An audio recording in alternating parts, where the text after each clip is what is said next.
Ya, sore Mbak. Ya, bagaimana Mbak perasaan atau rasanya jenengan setelah di rumah banyak kesibukan, baik itu dari bisnis, kemudian pasien dan lain sebagainya.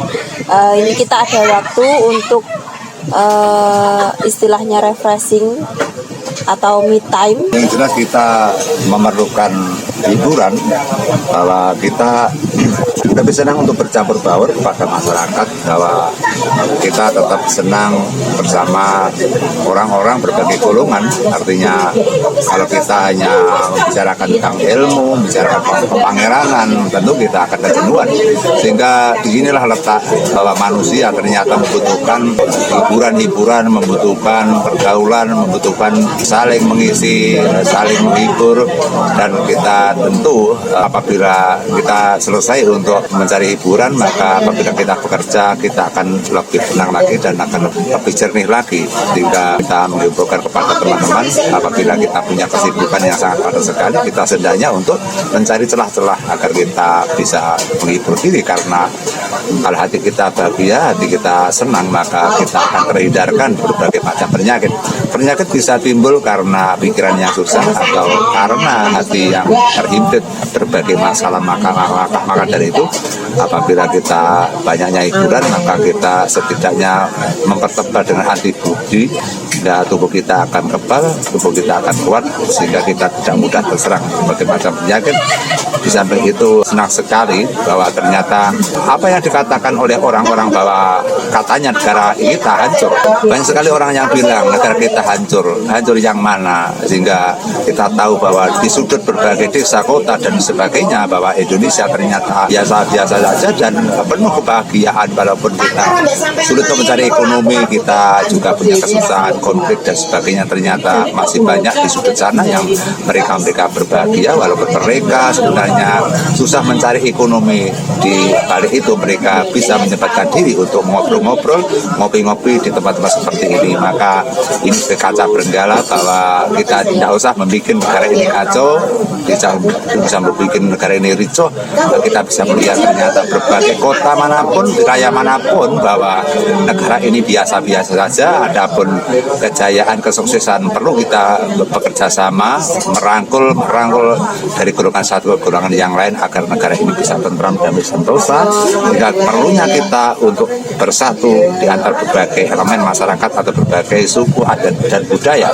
Sehingga disinilah teman-temanku bahwa pentingnya kita untuk bangga diri bahwa negara ini persatuan dan negara ini ternyata damai-damai saja, aman-aman saja. Sehingga kita atas negara ini yang dikatakan hancur, maka ternyata tidak. Rakyat tetap senang dan bahagia dan mereka bekerja masing-masing, mereka bisa menafkahi anak istrinya, cukup kebutuhannya. Sehingga seperti biasa, yang penting kita maju terus mendukung pemerintah agar pemerintah ini bisa memacu, mensejahterakan rakyat bersama dengan kita. Kita doakan semoga pemerintah ini bisa berhasil. Adapun oknum dan kejahatan, tentu di setiap negara pasti ada. Oknum, orang-orang jahat perlu ditindak karena itu merupakan virus masyarakat, virus negara yang harus ditindak hukum. Maka dari itu kita tetap memacu dan kita membantu pemerintah agar pemerintah kita bisa menjalankan tugasnya dan negara ini akan menjadi negara yang besar, negara yang makmur, adil dan sentosa. Demikian, terima kasih. Ya, terus kemudian Mbak, saya melihat rekam jejak jenengan itu pernah tinggal lama Mbak di Cakarsi ini. Ini gimana mungkin pandangan jenengan tentang perubahan? Mungkin ini kan sumber sumber yang mungkin dulunya dianggap keramat atau menyimpan cerita-cerita sejarah masyarakat yang cukup luas. Ini sekarang seperti dijadikan tempat wisata, tempat ngopi, tempat refreshing. Ini gimana menurut tanggapan jenengan? Di sini adalah merupakan dukuh Cakarasi di Satu Saren, Kecamatan Pesantren Kodia Kediri. Sehingga kita sudah masuk ke wilayah Kediri, teman-teman.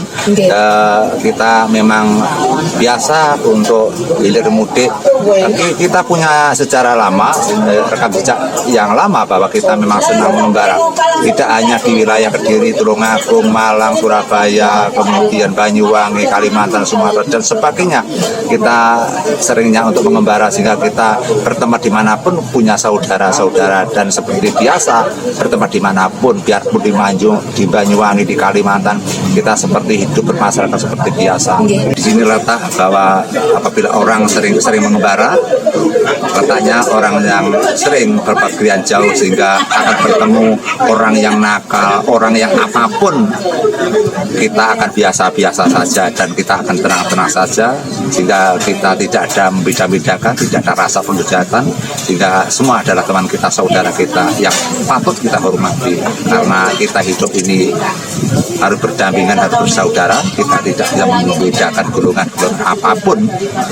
Dengan inilah kita berada di dusun Cakarsi, desa Tosareng, Kota Kediri. Kita punya tujuan nanti malam untuk mengadakan penelusuran atau kita punya acara untuk yaitu ke tempat-tempat keramat atau ke tempat-tempat yang dianggap sakral. Di samping kita untuk mencari yaitu hiburan, kita juga ingin mencari celah-celah konten agar kita bisa mengikut pada teman-teman semuanya, agar kita tidak jenuh yang berada di dalam rumah teman-teman.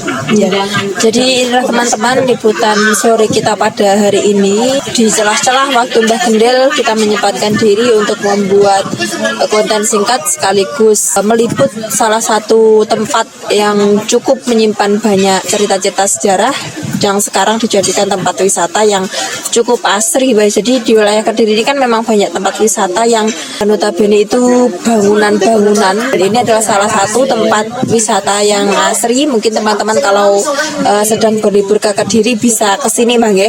Sekarang sudah jarang sekali tempat-tempat yang alami, natural, bahwa kita menjadi mudik tiap hari tetap di kota-kota, bangunan-bangunan, aspal dan sebagainya. Kita sangat panas sekali, tapi kalau bicara Cakarsi sini benar-benar persawahan, perkebunan yang sangat indah sekali, yang sangat dingin sekali, dan panoramanya yang kelihatan sakral dan kelihatan indah sekali. Sehingga di sini walaupun merupakan tempat-tempat wisata, tapi sumber ini pun dulu pernah menjadikan keramat.